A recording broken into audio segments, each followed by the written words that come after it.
got kicked off. Oh well, who cares? We'll figure it out, right?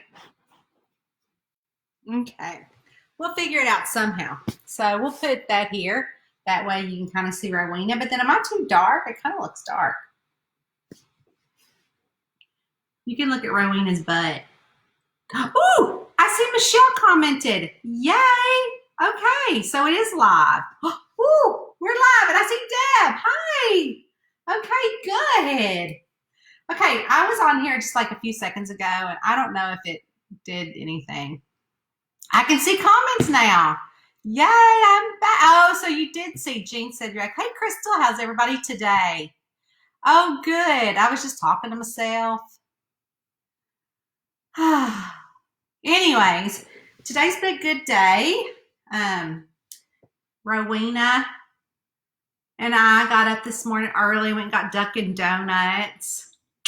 I know, it's so fun for people to see a cat in the car. Like, they're like, what? Like, I will be driving, you know? And so you're me, and we're at a stoplight. I'm the person in the car next to me. And Rowena, like a dog, she likes to look out the window. So the person looks over and also goes, and then they're like, shocked to see a cat. So, who knows? So, anyways, are y'all ready to read? I know that I am. Ooh, that made it a little bit brighter. And not so bad. Okay, great. So is everybody here? So Crystal let's see, Crystal Naper is here. Is anybody? Oh, okay, Rose is there. Deb, I can see you now. Yay. Oh, before there were 21 of you guys. Oh, man. My friend is a truck driver, and she has an emotional support cat. Oh, that's really awesome. Really cool. So anyway, so today, Rowena and I did Dunkin' Donuts, and then I wrote some words, and then I did put some books up for pre-order that you guys will be excited to hear about. Tomorrow, I'm going to do a cover reveal in our group. Maybe tonight. I don't know. It depends on what I want to do here. There was something that comes on at 8 o'clock that I wanted to watch. I don't know. But I've already got on my pajama shirt. I got on my pajama pants. And my socks. Rowena, don't look. There's Scooter and Charlie. My little Scooter and Charlie socks. My sweet boys. Oh, we love Dunkin' Donuts too, Rose. And people love Rowena when she comes through. Of course, they love the dogs. The dogs used to come in. But, and they're like, oh my God, you have a cat now? Yeah, she rides in the car. But anyway, so if y'all do not know why I'm here, I have decided that since there are, I think, 28 chapters in the Magical Cure, 24 chapters in A Charming Crime, I thought we would go ahead and start reading a chapter a night called Bedtime Stories. I thought that sounded like fun. I love how Dolly Parton is reading a book a week. So I'm like, I'm going to read a book too, my book. And so I thought we would do it in our community, because if there's one thing that I have learned is how important you guys, we need a community. And so our group is a community. Unfortunately, during the beginning of this, we had gotten hacked. There's a video down below explaining all of that. Not only did this get hacked, my personal page got hacked, and my email. So anyways, that's all cleared out, and we're very happy about that. Eddie and I took 2 hours one Saturday and had to clear out all our passwords and things like that. So anyways, oh, I look tired, which is fine. I am tired. But so anyways, I thought, you know, community is very important, and we need to more than ever come together, especially we come together in reading and all good things. And what better way to come together than reading some little bit of magic with almost an 8-year anniversary of this book. And it's still going strong. Today, I think it was like 2,000 in the store. For a book that's that old, that's pretty darn good. So also, the next book in this series is going to be up for pre-order soon. So you're obviously going to have a link to that soon and a couple more books. And so I will probably do that tonight. I don't know. You never know about me. I just kind of do my own thing. So anyways, I'm glad you guys here. If you did not hear last night's first chapter, you can catch the replay of that down below. I don't know how to edit those. Like, I try to go into edit to put a header or a title, and it doesn't let me do that. So I'm like, okay, well, I don't know how to do this. So if somebody else knows how to do it, then that's great. And so Rose is saying 8 weeks of self-quarantine, these little contacts are what is keeping me sane. Rose, honey, I hear you. Me too. And I'm like, we're all here together. We're probably all on Facebook. And so why not read from the books we love? And if this is something like there's 24 chapters, so I think there's like 24 more days at least until Kentucky opens up. I don't know about you guys, but they're like, we have to wait till 14 days till our numbers start decreasing, and our numbers have not stopped. They're still increasing, although we've done pretty good here in Kentucky.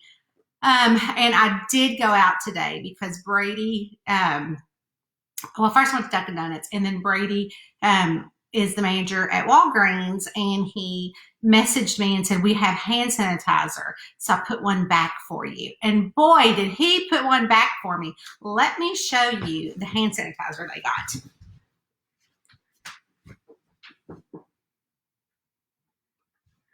Hey, Rowena. Look at this sucker. I mean, this is my hand, and that's, it's huge, but I'm very grateful because Eddie needs it for his truck.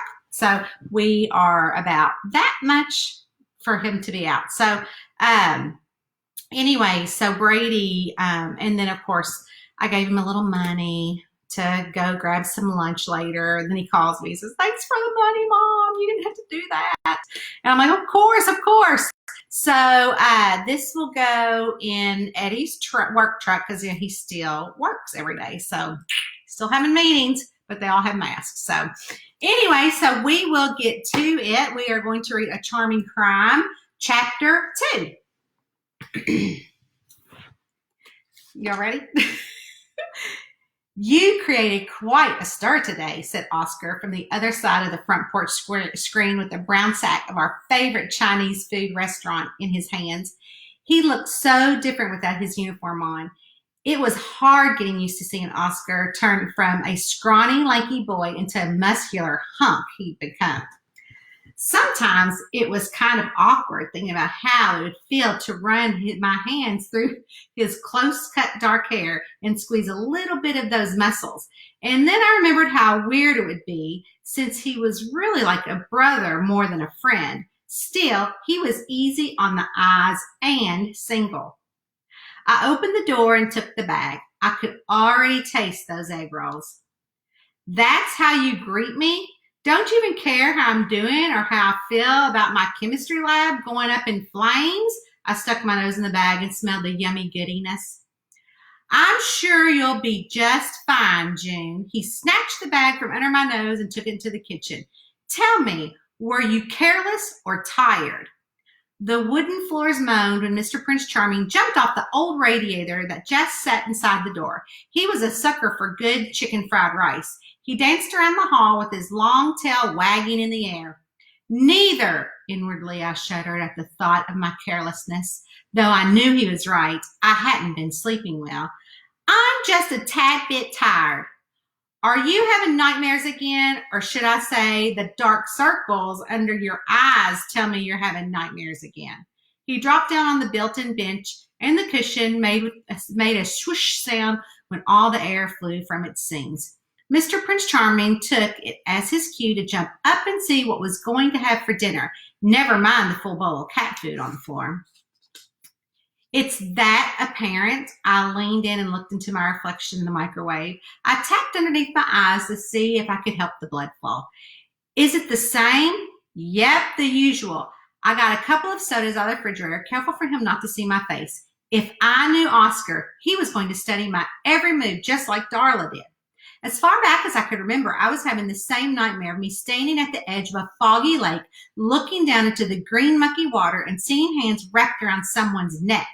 I always wake up after I after I always wake up before I can make out whether the person was a man or a woman. And it was always the back of the person. The hands were never attached to the arm, which really freaked me out. No matter how much fairy dust Darla gave me, the nightmares still came in full force. Well, and what are you going to do about it? Oscar popped open the can, then pushed Mr. Prince Charming off the sturdy farm table. Sss, Mr. Prince Charming batted in the air in front of Oscar. That is what I was trying to do when I blew up the shed, I snickered as I remembered that I had folded the torn up paper with Darla's Mr. Sandman Sprinkles recipe and stuck it in my pocket right before the explosion. I might have used a little too much aconite. I took the paper out, unfolded it, and ran my hand over the top of it to try to get the creases out. Thank goodness I put it in my jeans, or it would have been ashes by now. I glanced over at the counter where Darla had kept an old journal with her remedies written in it, thinking I should probably either memorize them or make another copy just in case. 30 C's of aconite, 6 C's of calaphos, 6 C's of natesoft, 3 times Fasciflora. I continued to count the 6 ingredients needed on my fingers before Mr. Prince Charming batted at the egg roll while standing at his hind legs. No, I shoot him away. Go eat your food. That was a problem.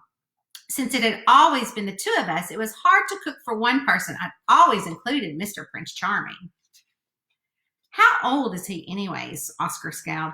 Good question. And I thought back to the first time I'd ever laid my eyes on Mr. Prince Charming. Actually, it was a long time ago. It was on my 10th birthday. We didn't have a lot of money, and Darla had gotten me a birthday cake that read, "Happy retirement, Stu." She didn't even bother scraping off Stu's message. She was good at pretending it wasn't even there, nor the fact that there was a manager special stuck on it. All the same, it was a treat. Oh, somebody's calling. Sorry about that. I should probably not have that on. Anyways, all the same, it was a treat because Darla never let me eat any type of sweets growing up.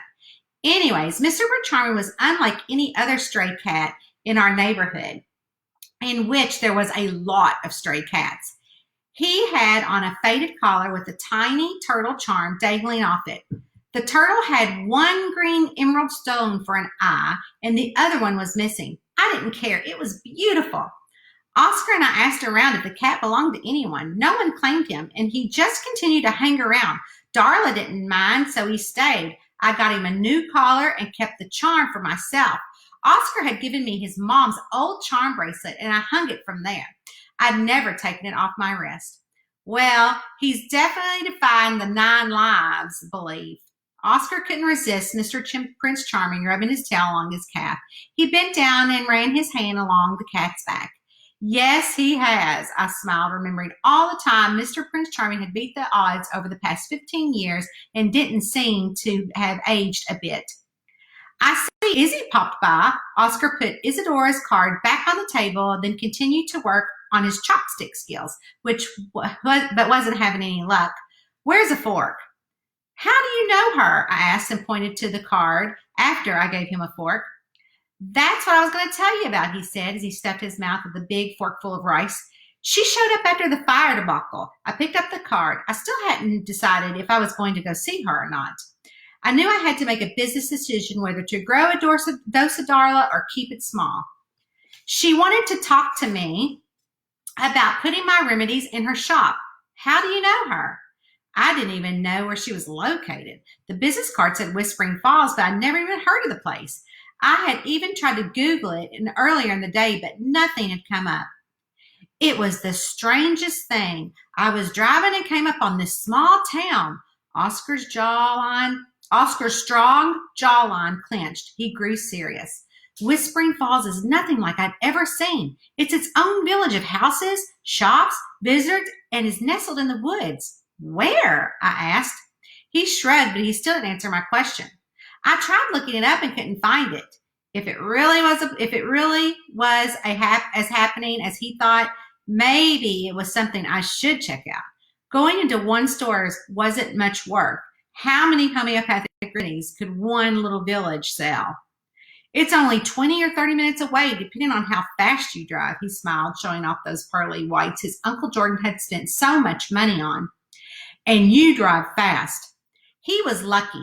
Darla did good taking me to the dentist every year. Thanks to Oscar and his uncle, they kept me in floss and toothbrushes. Luckily, I had pretty straight teeth. According to Darla, I had gotten that quality from my dad.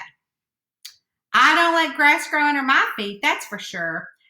I pulled into Whispering Falls to check it out. Izzy's place was the first one I walked in. She was asking all sorts of questions about my uniform. She said the council was looking for a cop. We talked a bit. She asked if I knew anyone who was into home remedies, and I told her about you. Meow, meow. Mr. Prince Charming was begging for attention. I put a little rice on my finger and let him lick it off. So you gave some strange woman my address? And I thought you were supposed to protect and serve. I nervously laughed, half kidding, half not. Meow, meow. Mr. Prince Charming jumped on the table and curled his tail around my nose. What is wrong with you tonight? I grabbed him and put him on the floor. He batted at the dangling charm bracelet from my wrist. Stop! My eyes narrowed and I studied him for a moment. What's up with him? Oscar tilted his head to the side to get a better look at my disgruntled cat. I have no idea. He's been acting strange all afternoon. I ignored Mr. Prince Charming and I wanted to get back to this Izzy person. How did she find me, especially my home? Oscar stood up to throw away his trash. It's not like Locust Grove is so big. If she stopped and asked about you, someone would tell her where you lived. True. It just sucked that she came on the day of the big fire. After seeing all the trouble I've caused the town, she might have changed her mind. No wonder Isadora Solstice hightailed it after she handed me her business card. Did you take the job? There was no way his uncle was going to hear of him leaving Locust Grove Department. Not yet. Did you tell Jordan? Nope. No need just yet. Now who's being aloof? Are you really thinking about it? What if I am? His eyes narrowed speculatively. I'm a big boy. Chapter 3. So, did you guys, let's see, who all has not read the Charming series, if you're all still here? So what did you think about chapter 2? Anybody? Anyone? Bueller? We have some comments.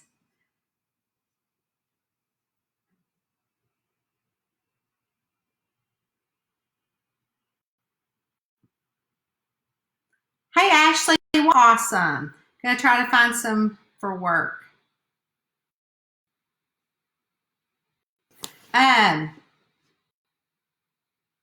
Oh, good. So we do have people coming in. So enjoying this so much. Read the series. I love Oscar and June. Crystal hasn't read it, so she's in for the first time. You know, sometimes I just get so excited. Like it's like when somebody tells me that they've not seen Justified with Raylan. Oh my gosh, I love me some Boyd Crowder. Anyways, I love the show Justified. And I love it also because it's in Kentucky. It's set in Kentucky. So I think that is so fun. And when people say, oh, I'm just now starting the first season of Justified, I kind of get a little jealous because I'm like, oh, man. So I kind of feel that way with people that haven't read the Charming Cure series because I love it so much. Jean, I like the way that you like the way the grammar for the entire series. Yes. So everything in this series is completely laid out. I will tell you, though, I had started to, I had only planned 10 books, and here we are going on 13. And I thought, oh my gosh, how am I going to end this series? You know, how am I going to end this series? Because I mean, it's a USA Today bestseller. It was in Women's World magazine. You know, people just love the series. And I thought, how am I going to end this series? So I thought that throughout the whole series, you know, a lot of things have been answered. And I thought, oh my gosh, would it be like crazy if I ended it at book 10, which we have not, but this is what I had planned. I had initially ended it at book 10 and wanted to say in the last chapter, June is waking up in her home to a knock on the window in Locust Grove. So the murder would have happened in chapter 10, and then I always put a chapter after the murder to kind of see where they're at and make sure you wrap things up. And so I thought that the last chapter in chapter 10 would be the murder was solved, and then the next thing would be Darla would be waking up in Locust Grove in her home, her child home, and there'd be a knock at the window, and it would be a little boy, which is Oscar, saying, "Were you having a nightmare? Because I could hear you from my house," with the bag full of ding dongs. And you'll learn that, she loves ding dongs, and they eat them a lot over at his house when they were kids underneath the tree. And then she gets up out of bed and she goes, "I hope you've got a whole bunch of ding dongs because you aren't going to believe the dream I just had. And we were witches and wizards, and you aren't going to believe this." And it was just like a whole big dream sequence. So I thought that would be so cool to wrap it up like that. And then I thought, oh my gosh, my readers would flog me, and I don't want to be flogged. That just doesn't sound like no fun at all. If you read about flogging back in history, that just sounds painful, and I don't run fast. And I just thought, well, I won't be able to do that because it'd be kind of like Sherlock, when he got killed off, and I thought, oh my gosh.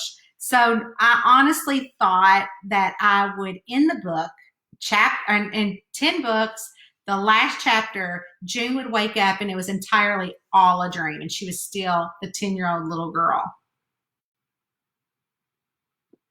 That would have been kind of cool, though. I would have loved that. That's evil, isn't it? Yeah, kind of evil. I cracked myself up. Anyways, that would have freaked me out. No flogging. Yeah, Diane. I always put sad faces. Like Dallas. Yeah, just like Dallas. Oh my gosh. Deborah Jo, I don't know how old you are. You're not that old to have seen Dallas. I tell you, when I was a kid, Dynasty used to come on at 10. And my mom would be like, "You're not watching Dynasty." I was little. And I had a black and white TV. And I used to turn it on at 10 o'clock, and I would turn the volume down and watch Dynasty. And I was like reading lips.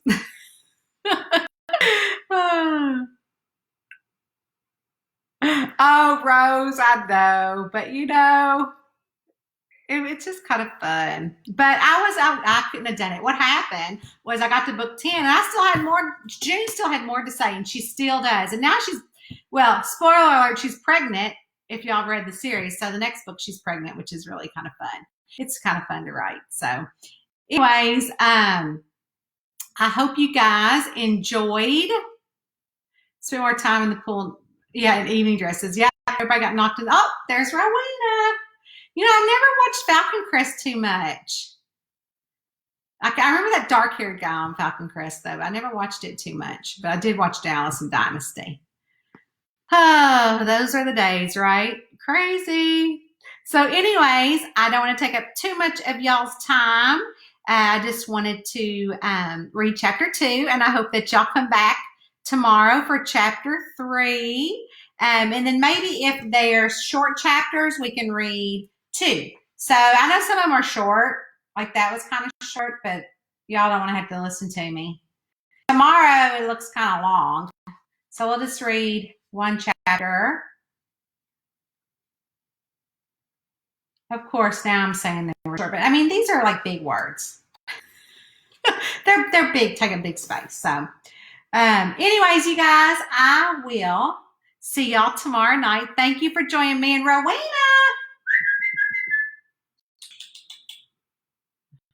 She's silly. Anyways, guys, be looking forward to tonight because I'm sure I'm going to go ahead and pop in what my little new cover reveal is, and the new books up for pre-order just because it's fun, and I can't keep too much of a secret. So anyways, y'all, I love seeing you, and let me know in the comments what you thought about chapter 2, and if you've not read the book, where you think this is going. So I'm excited. I love rereading it. It helps me remember all of the feels, because I think each book that I write has a different feeling to it. And so I hope you enjoyed bedtime stories with Tanya, and I will see y'all tomorrow night. I love you all.